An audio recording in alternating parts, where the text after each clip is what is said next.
Well, none of us can really understand what the first emergency services faced when they arrived at the crash site. But from this desperate call from one of the first responders, you hear urgency, but no panic. 24, major incident declared. We have a bus rollover, multiple patients. The exact location is on One Country Drive overpass. We have police, fire brigade on scene. At this stage, we have identified 7 code 4s. We have one red label patient whose injuries are severe, and unfortunately we're expecting that he's also going to code 4.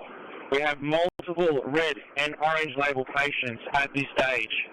I need all resources allocated to continue. I'm still trying to work out exactly how many patients I have here. Harrowing, isn't it? Urgent, yet so calm. Joining me now is the Commissioner of New South Wales Ambulance, Dr. Dominic. I really appreciate your time, Commissioner.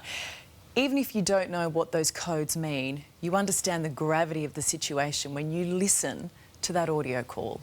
Oh, absolutely, Ali. Look, I mean, this is something that just conveys to everybody the sheer horror of what our first responders were faced with. You can imagine when you arrive on something like this, often it's entirely pitch dark, there's people everywhere spread over a couple of 100 metres, people are confused, not sure which way to turn. And then the first job of these paramedics and the other first responders is to take that chaos and try and make some sense out of it as rapidly as possible to do the most good for the most number of people. And you can hear Joel is trying to get the resources organised, to get additional crews to come in. At one point we had, more than 42 paramedics and doctors on the ground. This was a significant response, and it all came down to really the work that people did in the early minutes of the call that was quite remarkable. When you mentioned Joel is that very calm voice we hear in that audio call? Absolutely. I was speaking with him this afternoon and he was saying he couldn't believe the support that he got from his colleagues. Every single thing he asked for them to do, everybody did it without question. One of the very first people to come across the crash was an off-duty paramedic, less than a year in the role. How crucial was that person's actions in saving lives? Oh, look, everybody in those first few minutes really contributed to the best possible outcome, what is still by any measure a complete tragedy. Now, if we hadn't have been able to get that information for 20 and 30 minutes, you can imagine the outcome may well have been very different for a whole range of people. And here's a person who's had the presence of mind to work with their colleagues, probably in the dark at that point until lighting got to the scene, and actually try and make some sense out of that chaos that would have been gone. The first on-duty paramedics to arrive, they came 7 minutes after the call for help was made. Now, they're both in their early 20s, and I know this is what you train for, but gee, that is so young and for people new to the job. You're right about the point of training, but training only gets you so far. I'll tell you a little bit of a story about these two. I'm told they're literally going to a job that would make most experienced paramedics anxious while they're driving there. And these two paramedics, I'm told, had got their triage kits out on the way, and they were having a conversation about how they were going to triage the scene and organise the scene. I mean, these are conversations you'd expect from 20 and 30-year veterans, not some 20-year-olds that have been in the job for, 18 months between them. They're remarkable individuals.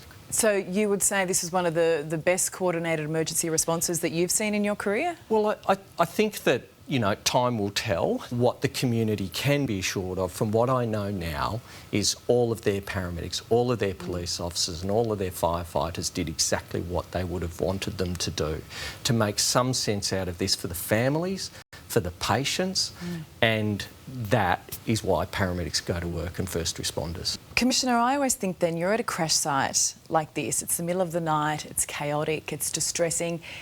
How do you determine who gets treated first when there are so many in need? Yeah, so there are some very tried and tested principles.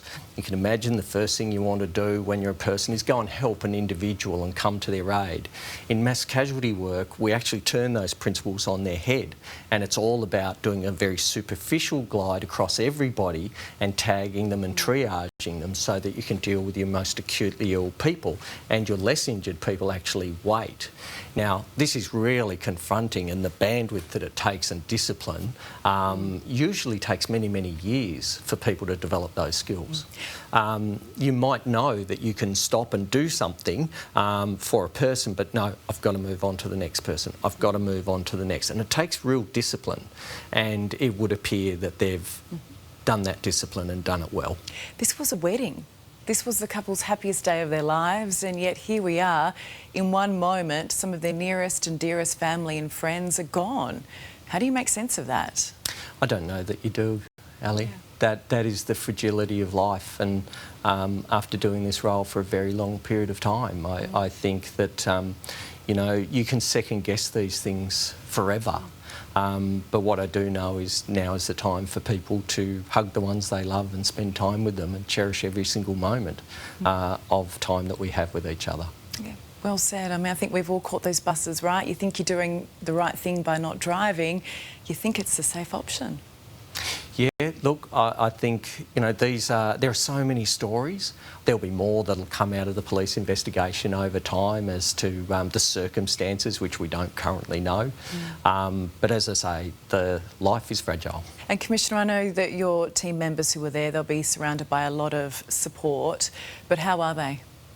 I think it's fair to say that they are confronted. We take a lot of solace in the company of each other, and words matter. Well, our thoughts are with all of those first responders, in fact the whole community. Appreciate your time, Commissioner. It's a sad day. It's a very sad day, but thank you for having me.